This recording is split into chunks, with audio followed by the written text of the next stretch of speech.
పాపంలో ఎనర్జీగా మారి వచ్చాం కాబట్టి అది అందుకోసం ఆహారాన్ని మంచిగా అందుకని వడ్డించడం కంపల్సరీ. అందుకోసం వడ్డించిన వాళ్ళకి ఎక్కువ ఇది ఉంటుంది. అట్లా అని చెప్పి రేపటి నుంచి అందరూ వడ్డిస్తామంటే అది గోల. అట్లా కాదు, ఒకరోజు గ్రౌండ్ ఫ్లోర్ వాళ్ళు, ఒకరోజు ఫస్ట్ ఫ్లోర్ వాళ్ళు అట్లా పెట్టుకోండి కావాలంటే. లేదా వాళ్ళు ఉంటారు కాబట్టి యా అది ఏముంది, ఒక్కొక్క ఫ్లోర్ వాళ్ళు ఫ్లోర్కి ఇట్లా పెట్టుకున్నా సరిపోతుంది. కానీ అయినా వాళ్ళు వడ్డిస్తే అసలు మనకు అవసరం లేదు. ఇప్పుడు వాళ్ళు పొద్దున వాళ్ళు వడ్డించారు కదా పాపం, వాళ్ళు అలా ఉంటే అది మనకు అసలు ప్రాబ్లం లేదు. మనం వడ్డించుకోవాల్సి వస్తే ఫ్లోర్ వైజ్ పెట్టుకుందాం. అట్లా 3 రోజులు ఉన్నాయి, 3 ఫ్లోర్లు అలాగా పెట్టుకోవచ్చు. అది మనకు మెయిన్. కాబట్టి అదే అంటే ఏదైనా కూడా ఏంటంటే డౌన్ టు ఎర్త్ ఉండడం. అంటే ఎంత డబ్బున్నా ఎంత మనకు ఉన్నా మనము లోయెస్ట్ పాసిబుల్ లెవెల్లో బతకగలగడం, ఎవరితోనైనా మనం సంతోషంగా ఉండడం, ఆ డౌన్ టు ఎర్త్గా ఉండడము చాలా ఇంపార్టెంట్ మనుషులుగా బతకడానికి. ఎందుకంటే మిగతావన్నీ మనందరికీ తెలుసు. డబ్బు కానీ మా అత్తయ్య ఒక ఆవిడ ఉండేది, ఆవిడ చాలా రిచ్ అన్నమాట. మా ఫ్యామిలీ అన్ని ఫ్యామిలీస్లోకి కూడా ఆవిడ రిచెస్ట్ పర్సన్. 50 ఏళ్ళకే వెళ్ళిపోయారు. సో చెప్పలేం కదా, ఈ డబ్బు మనతో రాదు, ఈ హోదా మనతో రాదు, ఇవన్నీ అందరికీ తెలిసిన పాయింటే కదా, ఇందులో ఏం లేదు. కానీ దాన్ని ఒక్కరోజు అన్నీ తెలిసిన పాయింటే. కానీ ఎప్పుడైతే మన బ్రెయిన్లో అది వికసిస్తుందో, మనం మొన్న ఏమనుకున్నాం, ఆత్మజ్ఞానం కూడా వికసించేది మన బ్రెయిన్లోనే. కాబట్టి ఆ బ్రెయిన్ ఒక్కదాన్ని కాపాడుకుంటే చాలు. బ్రెయిన్ కాపాడుకోవాలంటే కంటిన్యూస్గా ఆలోచిస్తూ ఉండాలి. ఆలోచిస్తూ ఉంటే ఆ బ్రెయిన్ పీస్ఫుల్గా ఉంటుంది. ఆలోచించడం అంటే డిప్రెసింగ్ థాట్స్ కాదు. డిప్రెసింగ్ థాట్స్ ఆలోచిస్తే ఏడో నా బతికే ఇంట్లో లేదు, ఏడో నాదే ఇంట్లో, ఏడో అందరూ నన్నే అంటారు. ఒకసారి ఏమైంది, మేము ఒక తంబోలా ఆడించినప్పుడు అందులోపల కొన్ని గిఫ్ట్ కార్డు పెట్టాము.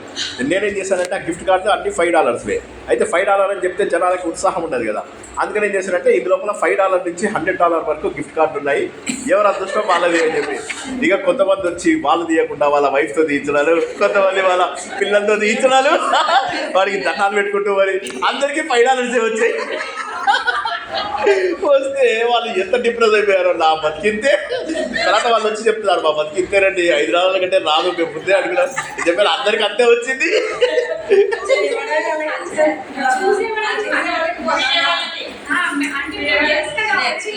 అవును, నాకు పడ్డది. నేను బాగా ఎంజాయ్ చేసి అందులో వాళ్ళు పిల్లల్ని తీసుకొచ్చి తీస్తుంటే నాకు ఇంకా నమ్మొచ్చేది. లక్కీ గర్ల్, వాళ్ళు ఇంటికి వెళ్ళి పిల్లలు లక్కీ గర్ల్ అనుకున్నారు. నువ్వు ఎందుకు పుట్టావు నా కడుపు. ఆ బర్త్ ఏమో నీకు హ్యాట్ మంచిది కదా, ఏం దొరికిందేమో $5 మరి టికెట్టే $10 పెట్టి కొన్నావు. అలాగా పాపం చాలామంది భార్యాభర్తలకు, చాలామంది పిల్లలకి, చాలామందికి మధ్య కలతలు సృష్టించాము.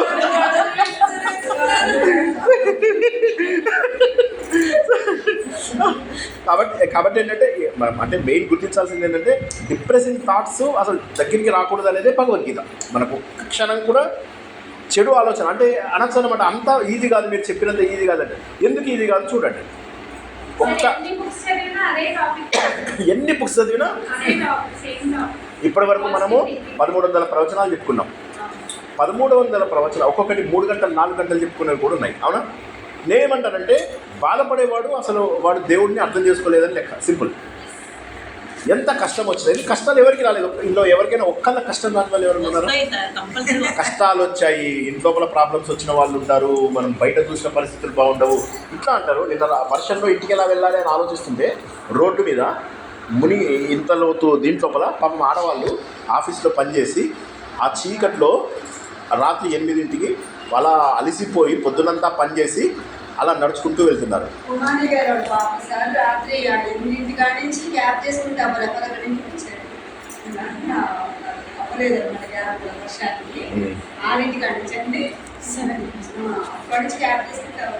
అదే కరెక్ట్. నేను అదే అంటే ఎంత కష్టమో ఒక్కొక్కసారి మనం అనుకుంటాం మనకు లైఫ్ చాలా ఈజీ ఉంది, మనకు ఒక కారు ఉంది, ఒక ఇల్లు ఉంది, మనకు మంచి పిల్లలు, మంచి ఫ్యామిలీ అనుకుంటాము. మనకే ఎన్నో ప్రాబ్లమ్స్ ఉన్నాయంటే అసలు రోజు గడవని వాళ్ళ సంగతి ఏంటి? ప్రతి రూపాయికి ఇబ్బంది పడే వాళ్ళ సంగతి ఏంటి? వాళ్ళేం డిప్రెస్ అవ్వాలి? ప్రపంచంలో 1% మాత్రమే మనలాగా అదృష్టవంతులు ఉన్నారు. ఇవాళ మొబైల్ ఫోన్స్, నా దగ్గర ఒక మొబైల్ ఫోన్ ఉంది అదృష్టవశాత్తు, మీ అందరి దగ్గర 3 mobile phones. So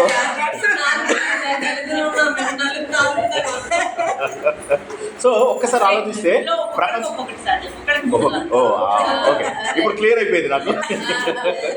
so so ఏమైతుంది, మనకు ప్రపంచంలో ఉన్న టాప్ 1%లో మనం ఉన్నాం.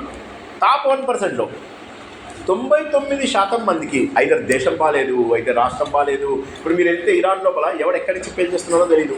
తుర్కదేశం లోపల అమ్మాయిగా పుడితే ఎలా ఉంటుంది జస్ట్ ఒకసారి ఆలోచించుకోండి.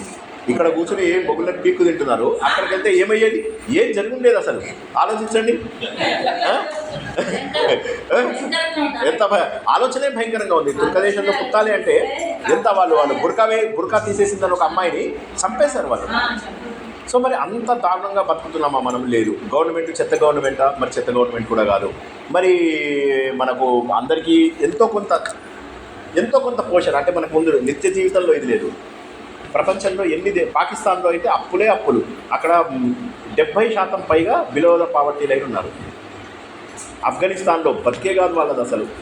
అప్పుడు మీ అందరికీ జ్ఞాపకం ఉండి ఉంటుంది, ఇది తాలిబాన్ అటాక్ ఇది చేసినప్పుడు, ఆక్యుపై చేసుకున్నప్పుడు అందరూ కూడా అమెరికన్ సోల్జర్స్కి వీళ్ళు మేము చచ్చిపోతాం ఎలాగూ, కానీ మా పిల్లల్ని కనీసం బతికించాలని చిన్న పిల్లల్ని కంచెపించి అమెరికన్ సోల్జర్స్ చేతిలో పడేశారు. ఇంతకంటే ఘోరం ఏముంది? ఇంతకంటే దారుణం చెప్పాలా? ఈ పాపం వీళ్ళందరూ పాకిస్తాన్ బోర్డర్లోకి వెళ్తూ ఉంటే చిన్న పిల్లలు, వాళ్ళకి తెలియదు, వాళ్ళ నాన్న చేయబట్టుకుని ఇట్లా నడుస్తూ వెళ్తున్నాడు. ఆ పిల్లాడికి కనీసం ఒక ప్రపంచం ఉందని కూడా తెలుసా? అంటే నేను ఒకటే మాట్లాడతాను ఏంటంటే, వేరే వాడి గురించి ఆలోచించని జీవితం మనది వృధా. మనం ఎంతసేపు మన కష్టాలు మనం ఆలోచిస్తామో చాలా మూర్ఖత్వం, చాలా తప్పు. అసలు జీవితం అంటే వేరే వాడి కోసం బతికే జీవితమే నిజమైన జీవితం.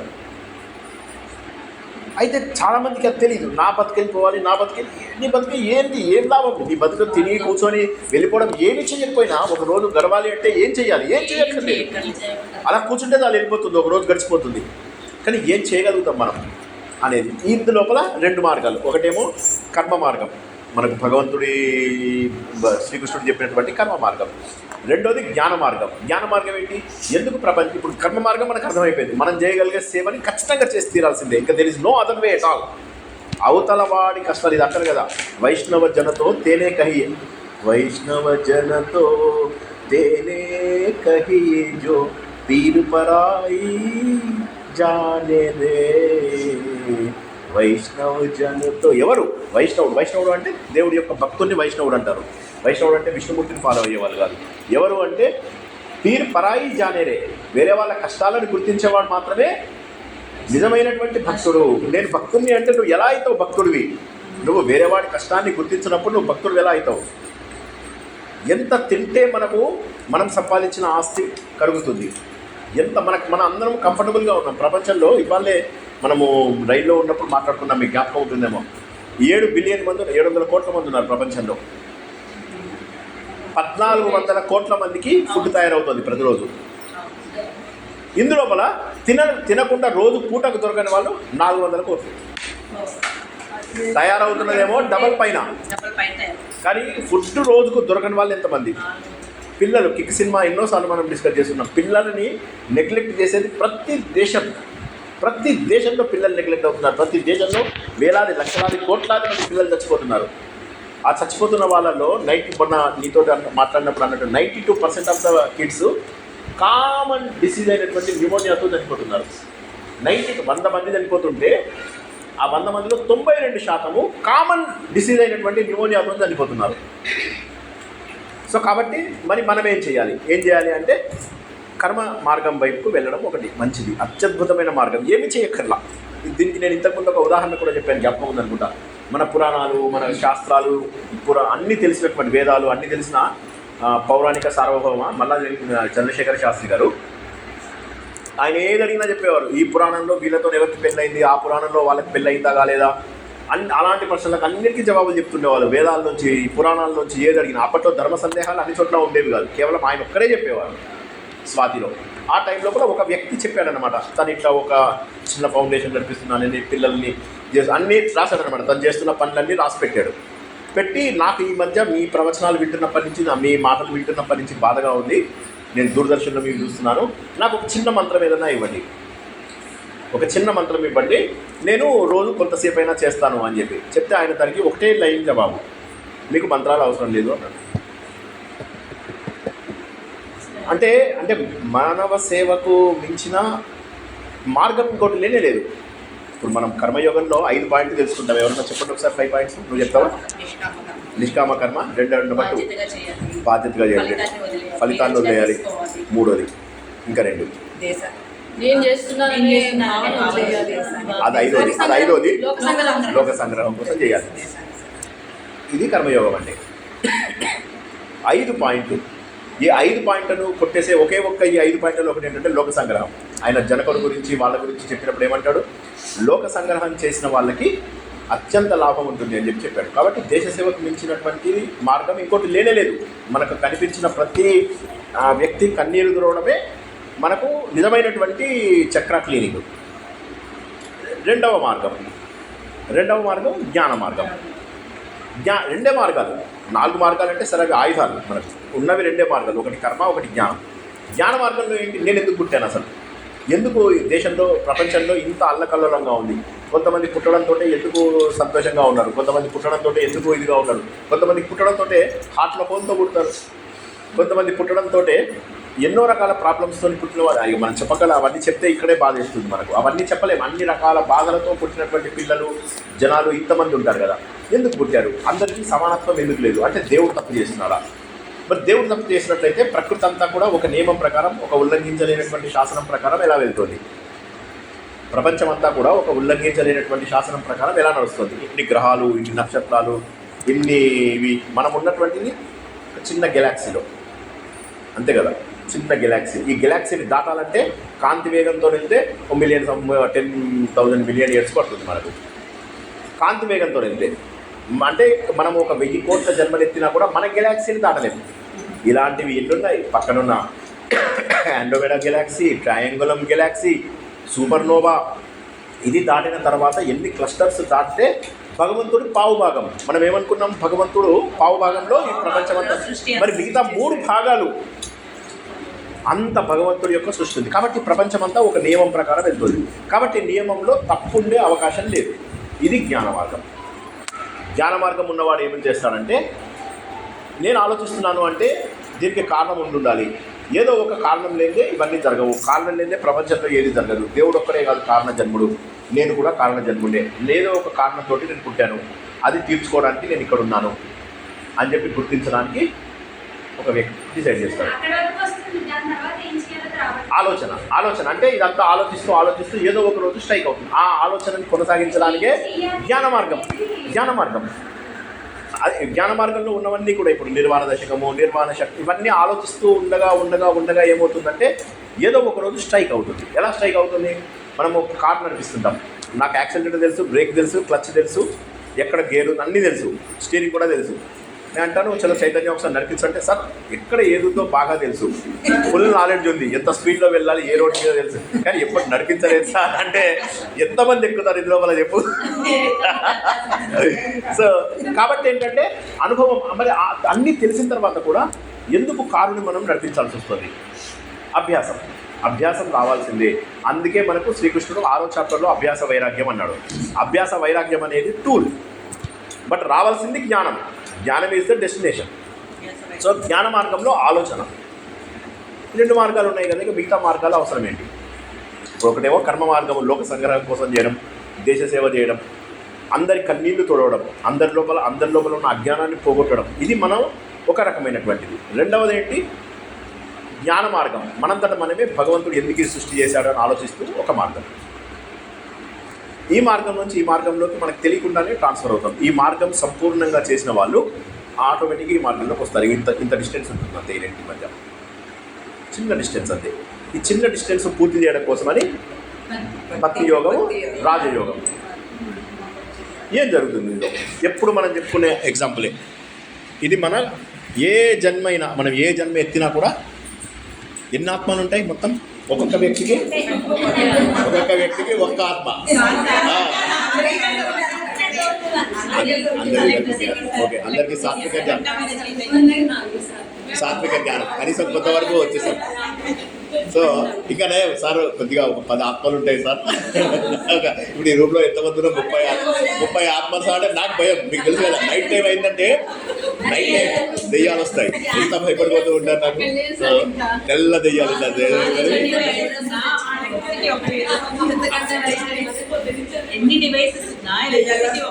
ఎన్ని డివైజెస్ ఉన్నా ఎలక్ట్రిసిటీ ఒక్కటే. అదేవిధంగా అందరిలో ఉన్నటువంటి చైతన్యం ఒక్కటే. అది ఈయనకొక ముక్క నాదొక ముక్క అట్లా ఉండదు. ఎవరి ముక్కలుగా ఉండదు. అదే మొన్న మనం భగవద్గీతలో కూడా సాత్విక జ్ఞానం, రాజసిక జ్ఞానం, తామసిక జ్ఞానం మూడిట్లో తెలుసుకున్నాం. సాత్విక జ్ఞానం అంటే అందరిలో ఉన్నటువంటిది ఒకటే energy, just that we have different forms. దీనికే మనము క్వాంటమ్ థియరీ లోపల కూడా ఏం చెప్పుకున్నాము, క్వాంటమ్ ఫిజిక్స్ ప్రకారము సృష్టికి విభిన్న కరెక్ట్ అది correct. Energy neither be created not destroyed. ఇది it really wants to go in to different forms. It likes to be in different forms. ఈ వేరు రూపాలలో కనిపించాలి అని చెప్పేసి అనుకుంటూ, అందుకోసం మనం అందరం కనిపిస్తున్నాం అంతే. మేము తెల్ల డ్రెస్ కాదు, నల్ల డ్రెస్, మగవాళ్ళు తెల్ల డ్రెస్సు, ఆడవాళ్ళు రంగుల డ్రెస్సులు ఇట్లా వేసుకుంటారు కదా. అవన్నీ కూడా రూపాలు, భగవంతుడు రూపాలే తప్పితే there is absolutely no difference. అంతే కనిపిస్తుంది. దీనికి మళ్ళీ మనము సబ్ అటామిక్ లెవెల్కి వెళ్ళి అక్కడ ఏం తెలుసుకున్నాము, అనురూపంలో చూసినప్పుడు అన్నీ సేమే ఉన్నాయి. కానీ అనురూపం లోపల డిఫరెంట్ ఫామ్స్లో కనిపించాలనేటటువంటి ఆ భ్రమని గుర్తించగలిగాం. ఆ భ్రమని గుర్తించినప్పుడు ఏమైందంటే, ఈ భ్రమను సృష్టించిన బ్రహ్మ కూడా ఎవరో ఉన్నారు, పరబ్రహ్మ అనేది అర్థం చేసుకోవడం జ్ఞానం. అంటే అందరిలో ఉన్న చైతన్యం ఒకటి. అది ఎలా తెలుస్తుంది? ఒక్క రోజున తెలియదు, ఆలోచన ద్వారా తెలుస్తుంది. ఆలోచన ద్వారా ఎప్పుడు తెలుస్తుంది? సాధన చేసిన వాడికి వెంటనే తెలుస్తుంది, సాధన చేయకపోతే ఎప్పటికీ తెలియదు. కానీ అది అనుభవం ద్వారా అర్థం చేసుకుంటేనే జ్ఞానం. ఉదాహరణకి సైన్స్ బ్యాక్గ్రౌండ్ లేదా ఎడ్యుకేషన్ ఉన్న వాళ్ళకి ఇవన్నీ తొందరగా అర్థమవుతాయి. But that doesn't mean they will get the gist of it. అందులో ఉన్నటువంటి సారం వాళ్ళకి దొరుకుతుంది అని మనం చెప్పలేము. వాళ్ళకి సారం దొరికే ఛాన్స్ లేదు. వారికి సారం కావాలి అంటే ఒకే ఒక మార్గం ఏంటంటే ఆలోచన. అది జ్ఞాన మార్గం. ఈ రెండింటికి మధ్య వచ్చినటువంటి కర్మ మార్గం కానీ భక్తి మార్గం కానీ ఏంటంటే, మనం కుండలినిది ఏదైతే అనుకున్నామో, మనం చనిపోయిన తర్వాత మన శరీరం ఒక విత్తనం రూపంలో మారిపోతుంది. చనిపోయిన తర్వాత ఆత్మలాగా ఇలా గాలిలో ఎగరదు, భయం వేస్తుంది ఆత్మలాగా వెళ్తే. సో అవేంటంటే చిన్న విత్తనంలాగా మారిపోతుంది. ఈ విత్తనము మబ్బుల్లో కలిసి, గాలిలోంచి మబ్బుల్లో కలిసి, మబ్బుల్లోంచి విత్తన రూపంలో వచ్చి, విత్తన రూపం నుంచి తండ్రి శరీరంలోకి వచ్చి, అక్కడి నుంచి తల్లి శరీరంలోకి కొందరు 100,000 కోట్ల మంది ట్రై చేస్తుంటే ఒక్కడికి అవకాశం వస్తుంది. అవునా? అంతే వేస్ట్ అయిపోయి మొత్తం ఎంతోమంది ట్రై చేసి పోగొట్టుకుంటున్నారు జీవితాన్ని. అందుకే జన్మలు రావట్లేదు జనాలకి. జన్మలు రావడం కోసం ఒక స్టేజ్లో ఎంత డెస్పరేషన్లో ఉంటామంటే, జన్మ రావడం కోసము ముందు చెప్పే కదా, మేము ఎప్పుడు వేసే జోక్ జ్ఞాపకం ఉందా, మనిషి జన్మ కావాలి అని వెళ్తే అక్కడ ఒక 1000 కోట్ల మంది పెద్ద లైన్ ఉంటుంది. అలా ట్రై చేసిన తర్వాత చివరికి మనిషి జన్మ రావద్దు, పక్కన ఒక కుక్కల లైన్ ఉందని చెప్పి కుక్కల లైన్లో నిలబడతాం. ఆ మంచి కుక్కల లైన్లో కూడా బోల్డ్ అంత కాంపిటీషన్ ఉంటుంది. అప్పుడు ఏదైనా పక్కన పిచ్చి కుక్కల లైన్ ఉంటుంది. అరే ఇదేదో బాగుంది. అంటే ఈ జోక్గా చెప్పుకున్నా, మనం ఏంటంటే జన్మ రావడం కోసం చాలా కష్టపడతాం. చాలా నిజం, అది నేను చెప్పింది నిజం. ఆఖరికి ఏ స్టేజ్కి వస్తామంటే, చీమ, దోమ, గడ్డిపోచ ఒక్క పూటలో పడిపోయే ఒక పువ్వైనా సరే నాకు జీవితం రావాలి. ఆ వచ్చినప్పుడు ఏమవుతుందంటే, అవన్నీ కూడా ఆలోచన లేనటువంటి జీవాలుగా కొన్ని, ఆలోచన ఉన్న జీవాలుగా కొన్ని పుడతాయి. ఆలోచన ఉన్న జీవులలో ప్రప్రథమం మానవ జన్మ. ఈ మానవ జన్మలో ఏంటంటే, ఇప్పుడు కర్మయోగం చేస్తున్నాం మనం. చేయగానే ఇప్పుడు మనం చేసిన పాపాలు, చేసిన పుణ్యాలన్నీ కూడా కుండలినికి అతుక్కుంటాయి. మన వెన్నెముక ఏదైతే ఉందో అది అతుక్కుంటాయి. అతుక్కున్నప్పుడు ఏమవుతుంది, ఒక మంచి పని చేసాం, ఇక్కడ ఉన్న కరగడం మొదలెడతాయి పాపాలు. ఒకరికి భోజనం పెట్టాం, ఆకలిస్తున్న వాడికి, ఎవరికి పడితే వాడికి కాదు, పెడితే ఇక్కడ కరగడం మొదలెడుతుంది. ఒకటి జీవితాల్లో వెలుగులు నింపాం, ఒకటి చదివించాం, అప్పుడు ఏమవుతుంది, ఇక్కడి నుంచి మొదలెట్టి ఇక్కడ చక్రం క్లీన్ అయిపోతుంది. ఫస్ట్ ఇక్కడ చక్రం అంటే పెద్ద పాపాలు ఉంటే ఇక్కడ చక్రాలు ఎన్ని ఉంటాయి మనకు, మూలాధార, స్వాధిష్టాన, మణిపూరక, అనాహత, విశుద్ధి, ఆజ్ఞ, సహస్రం. ఇక్కడ ఉన్నటువంటి చక్రము, ఇక్కడ ఉన్నటువంటి చక్రము ఏంటంటే పెద్ద పాపాలు చేసుకున్న వాళ్ళకి. ఇది విశుద్ధి, ఇది హార్ట్లో హోల్స్ అవి. ఇదేమో బాగా కాఫ్ చేసేవాళ్ళు, బాగా తొందరగా జలుబులు తెచ్చుకునేవాళ్ళు, ఇదేమో ఎక్కువగా తలకాయలు నొప్పులు వచ్చేవాళ్ళు, వాళ్ళు వీళ్ళు. ఆజ్ఞాచక్రం. ఈ మూడు గనక ఎక్కువ పాపాలు, మిగతా కింద ఉన్నవి చిన్న చిన్న పాపాలు. మూలాధారం వచ్చినవి, స్వాదిష్టానం వచ్చినవి, డైజెషన్ ప్రాబ్లమ్స్, ఇలా ఒక్కొక్క ప్రాబ్లము వెళ్ళి వాటన్ని దాటం మనం తెలుసుకుంటాం. రాజయోగంలో ఉన్నాడు. ఏం జరుగుతుంది? చిన్న చిన్న పాపాలు చిన్న చిన్న సేవలతో పోతాయి. చిన్న చిన్న సేవ చేసినా చాలు. అవతల వాడికి థ్యాంక్స్ చెప్పి, మీరు బండి మీద వెళ్తున్నారు, మీరు వెళ్ళే దారిలోనే ఒకడు మీకు లిఫ్ట్ అడుగుతాడు, ఆ లిఫ్ట్ ఇచ్చేస్తారనుకోండి, మీకు చిన్న పాపాలు కరిగిపోతాయి. ఏంటి మీరు చేసింది? చిన్న చిన్న హెల్పే, కానీ అది అవతల వాడికి పెద్ద హెల్ప్ అవ్వచ్చు. కాబట్టి ఇక్కడ పాపాలు కలిగించుకున్నాం. మనం చేసే పాపాలు, మనం చేసే పుణ్యాలు, మన పూర్వజన్మ వాసనలు, పూర్వజన్మ అన్నీ కూడా దానికి అతుక్కొని ఉంటాయి. అతుక్కుని ఉన్నవి ఏమవుతాయి? ఒక్కొక్కటి కరగడం మొదలెడతాయి. పెద్ద పెద్ద సహాయాలు చేసి జీవితాలు నిలబెట్టేది వస్తే ఇక్కడున్న పాపాలు, ఇక్కడున్న పాపాలు, ఇక్కడున్న పాపాలు కరిగిపోతాయి. ఇది మొదటిది. రెండవది ఏంటి? జ్ఞానం ద్వారా. ఇప్పుడు మొదటి మార్గం కర్మ మార్గం. రెండవది ఏంటి?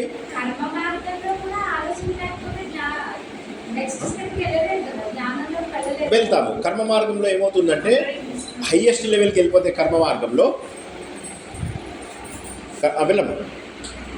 కర్మ మార్గంలో హయ్యెస్ట్ లెవెల్కి వెళ్ళిన వాడికి ఆటోమేటిక్గా జ్ఞాన మార్గంలోకి ట్రాన్స్ఫర్ అవుతుంది. ఆటోమేటిక్గా కర్మ మార్గము విల్ లీడ్ యూ టు జ్ఞాన మార్గం. ఇఫ్ కర్మ మార్గం is done with utmost devotion. కరెక్ట్గా చేస్తే చిత్తశుద్ధి వచ్చేస్తుంది. చిత్తశుద్ధికి వెళ్తే కావాలంటే భక్తి ఉపయోగించుకోవచ్చు, లేకపోయినా మనం మెడిటేషన్ చేసే మెడిటేషన్స్ వాటి వల్ల కూడా వెళ్తుంది. కాబట్టి కర్మ మార్గం తప్పు కానే కాదు. చాలామంది ఏమంటారంటే నేను పూజలు వీటికి వాటికి వెళ్ళి, నేను వ్యతిరేకం కాదు, ప్లీజ్ డోంట్ అంతే. నేను ఏమంటానంటే తప్పులు చేస్తున్నారని తిడతా కానీ జనాల్ని, వాళ్ళు తప్పుగా చేస్తున్నారని తిడతా కానీ తప్పులు చేస్తున్నారని అనట్లేదు నేను. ఇక రెండవది వచ్చేసరికి భక్తి మార్గం. భక్తి మార్గంలో ఎంత డివోషన్ ఉండాలి అంటే మన పిల్లల్ని కూడా, మన పిల్లల కంటే కూడా దేవుడిని ఎక్కువ ప్రేమించే శక్తి ఉండాలి. అందుకే దాన్ని అనన్య భక్తి. అదే కాదు ఒప్పుకుంటారు ఎవరైనా చేయలేపండి ఒకసారి. మన పిల్లలే ఇంపార్టెంట్ ఉంటుంది, అంటే కొంతమందికి ఉంటుంది అది. సో బట్ నేనేమంటానంటే మన పిల్లల కంటే కూడా దేవుడిని ఎక్కువ ప్రేమించగలిగేది అనన్య భక్తి. అది ఉంటే మంచి పరిణతి వచ్చినట్టే లెక్క. అది భక్తి. మూడోది రాజయోగం. రాజయోగం ఏంటంటే జబర్దస్తి. రాజయోగంలో ఏం చేస్తారంటే జబర్దస్తిగా మనము మనస్సుని నిగ్రహించుకుని చక్రాలని క్లీన్ చేస్తాం. ఈ చక్రాలను ఏం చేస్తాం? మనము చేసేటటువంటి శుద్ధం చేయడం ద్వారా, ప్రాణాయామం ద్వారా, వాటి ద్వారా ఏం చేస్తామంటే ఈ చక్రాలు క్లీన్ అవుతూ వెళ్తాయి ఇలాగా. సో ఏది చేసినా మనం ఏమనుకుంటాం? నేను ఒక ఆలయానికి వెళ్ళాను, మనస్ఫూర్తిగా దండం పెట్టుకున్నాను అంటే చక్రంగా ఉంటుంది. అంటే మనకు అక్కడ ఒక పుణ్యం ఇచ్చేసి మనం అక్కడ స్వర్గంలోకి వెళ్తాము. అక్కడ ఇంద్రుడు ఉంటాడు, పైన కూర్చొని ఉంటాడు, కిందందరూ ఇంద్రియ సుఖాలు వదిలేసినటువంటి బ్రాహ్మణులందరూ గడ్డాలు వేసుకొని కూర్చుంటారు. వీళ్ళందరూ రంభ ఊర్వశి వెనక డ్యాన్స్ చేస్తుంటే చూస్తూ సంతోషపడతారు. ఇది ఎంత మూర్ఖంగా ఉంది. సో ఇది కాకుండా ఇవి రావు, ఈ చక్రం క్లీన్ అవుతుంది. ఇలా చక్రాలు మనం చేసేటటువంటి కర్మయోగం ద్వారా, భక్తి యోగం ద్వారా, రాజయోగం ద్వారా, జ్ఞానయోగం ద్వారా క్లియర్ అవుతాయి. అన్నిటికంటే ఫాస్ట్గా ఏది వెళ్తుంది? జ్ఞానయోగంలో జుయ్యి అంటే సౌండ్ అలా రాదు మామూలుగా. అలా సార్ అది నాకు రాలేదు సార్, సౌండ్ రాలేదు. యూ డోంట్ మైండ్ సుధామోహన్ గారు అడుగుతారు, sir you don't mind sir, I got everything but still I didn't get that sound. So కాబట్టి ఏమవుతుందంటే ఏది చేసినా అక్కడికి వెళ్తాం. కాబట్టి మనకు భగవంతుడు ఏం చేశాడంటే మన వేదాలలో ఉన్నటువంటి అన్ని విషయాలను, మన సంహిత భాగము, నెక్స్ట్ ఏంటి బ్రాహ్మణము, ఆరణ్యకము, ఉపనిషత్తు, ఈ నాలుగిట్లో ఉన్నదాన్ని 2 ముక్కలు చేసేసి మొదటి 3 భాగాల్ని కర్మయోగం అని, చివరి దాన్ని జ్ఞానయోగం అని చేసి మనకు అందించారు. ఈ 4ంటికి అనేక ఉదాహరణలు చెప్పి శ్రీకృష్ణుడు మనకు అర్థం ఏం చేయించారంటే, జ్ఞానం ఉంటే నువ్వు ఎలా బాధపడతావు? బాధపడేవాడు అశోచ్వ నన్వశోచ అంటే ఏంటి? ఏడవద్దు నువ్వు. ఫస్ట్ చెప్తున్నాడు అశోచ్వ నన్వశోచత్వం, అశోచ్య నన్వశోచ. ఎందుకని ఏడుస్తావు అంటే ఫస్ట్ ముక్కనే అశోచ్య, చివరికి ఎక్కడ అవుతుంది? మోక్ష ఇష్యామి మా శుచ.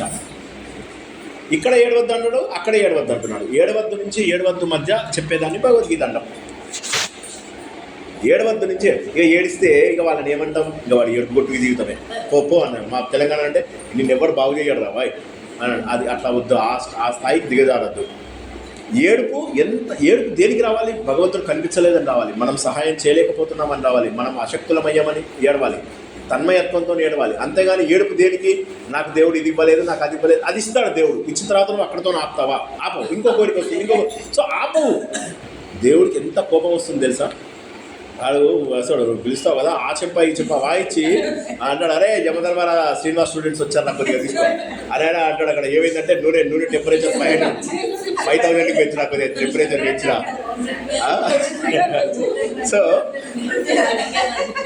సో కాబట్టి ఏంటంటే అలా దేవుణ్ణి అనవసరమైన కోరికలు కోరద్దు. సార్ దేవుని మనం కోరుకోకపోతే ఎవరు కోరుకోక్కర్లేదు, కోరుకుంటేనే ఇప్పుడు మనం నాకు డయాబెటీస్ వచ్చి తీరుతాయి, వస్తాయి. నాకు డయాబెటీస్ తెప్పించి దేవుడా నీకు కొండ మీదకి వస్తా. చేయలేపండి ఎంతమంది ఇలా చేశారు? నాకు దేవుడా నాకు బీపీ రావాలి, బాగా బీపీ వచ్చి హార్ట్ ఇటు అయిపోవాలి, నేను గుడ్డు కొట్టించుకుంటాను అని ఎంతమంది అన్నారు. నా హార్ట్ పిచ్చెక్కిపోవాలి, నేను ఒక ఉన్మాదులు అయిపోవాలి అని అంటారా దేవుణ్ణి? అనరు. కాకపోతే దేవుడు ఏం కోరుకోవాలంటే అజ్ఞానాన్ని కోరుకోవాలి. అప్పుడు దేవుడు వింటాడా? దేవుడు అనేవాడు ఒక రూపంతో వినడు. ఈ ప్రకృతి శక్తులు అన్నీ కూడా ఏవైతే ఉంటాయో, ఈ ప్రకృతి శక్తులలో ఉన్నవి పంచభూతాలు, మనలో ఉన్నవి పంచభూతాలు. ఇవన్నీ ఒకదాంతో ఒకటి కలుస్తాయి. అందుకే మీరు రౌడీల ఫ్రెండ్స్ ఉంటారు, మంచి వాళ్ళ ఫ్రెండ్స్ ఉంటారు, పారాయణం గ్యాంగ్ ఉంటారు, ఎలాంటి వాళ్ళకి అలాంటి ఫ్రెండ్స్ ఉంటారు. ఎందుకంటే ప్రకృతి మనం ఏది అడిగితే అది ఇస్తుంది. దానికే మనం ద సీక్రెట్ అని అందరినీ వినమన్నాను కదా. అది ఈవెన్ ఫారినర్స్ కూడా దాన్ని ఒప్పుకున్నారు, ఆ కాన్సెప్ట్ని. మనం ఏదైతే యద్భావం తద్భవతి అని చెప్పేసి అన్నామో, దాన్ని ఫారినర్స్ ద సీక్రెట్ అని చెప్పేసి చెప్పారు. క్లియర్గా నువ్వు అనుకున్నది గ్యారంటీగా దానిపైన ఫోకస్ పెట్టు, అది నీకు వస్తుంది అని.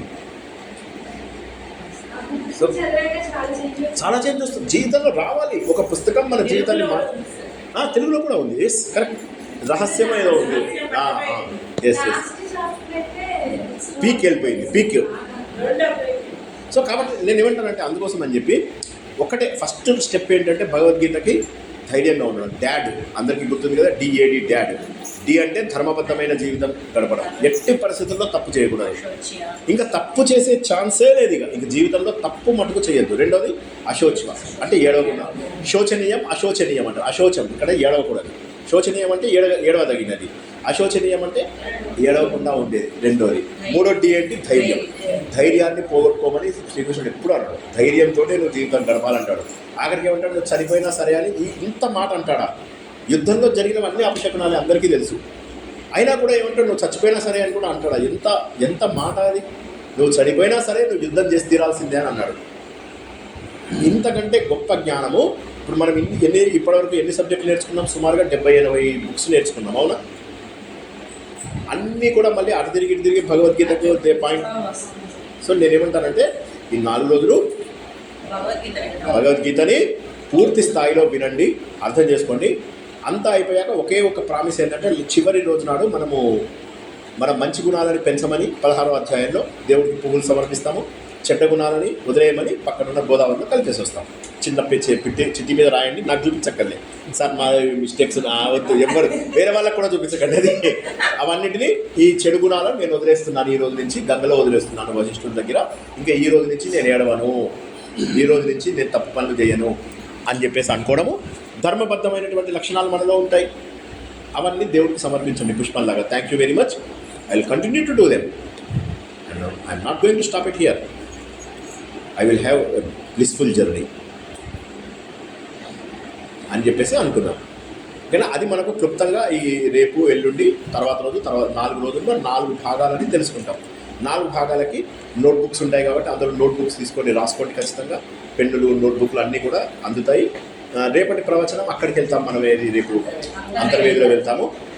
అయినా కూడా పెన్నులు తెచ్చేద్దాం, రేపు ఇచ్చేద్దాం. అవి ఏదో బ్యాగులు రాలేదు ఇంకా ఇవాళ. సో ఒక పని చేద్దాం, పెన్నులు పేపర్స్ ఇచ్చేస్తాం, బ్యాగులు వచ్చాక కిట్స్ మొత్తం చేసుకొని తీసుకుందాం. ఇది మాత్రం రేపు కంకర దారణ అయిపోయిన తర్వాత బ్రేక్ఫాస్ట్ కంటే ముందు కంకర దారణ అయిపోతుంది. అది అయిపోయాక బ్రేక్ఫాస్ట్ చేసేసి అంతర్వేదికి వెళ్ళిపోతాం. అంతర్వేదిలో మనకి ఎంత టైం పడుతుందో చూసి అక్కడ ప్రవచనం కంప్లీట్ చేసుకుని వెనక్కి వస్తాం. వెనక్కి వచ్చాక ఈవినింగ్ స్నాక్స్ ఏ కావాలంటే అది మీ ఇష్టం, విచ్చలవిడిగా మేడం అడిగితే ఆవిడ బజ్జీలు అవన్నీ కూడా వేసుకుందాం.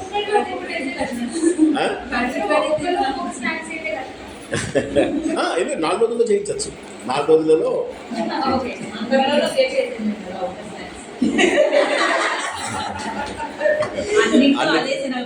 అన్నింటిలో అదే సరిగా పిండి బాగుంది కదా అన్నింటిలో ఉన్నది అదే నూనె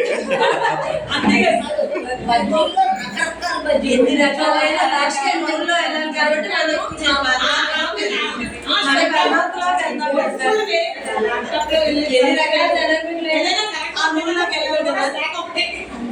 వండర్ఫుల్. సో ఇక్కడికి వన్ సైడ్ స్టోరీ ఆపుకుందాము. ఇప్పుడు మీరు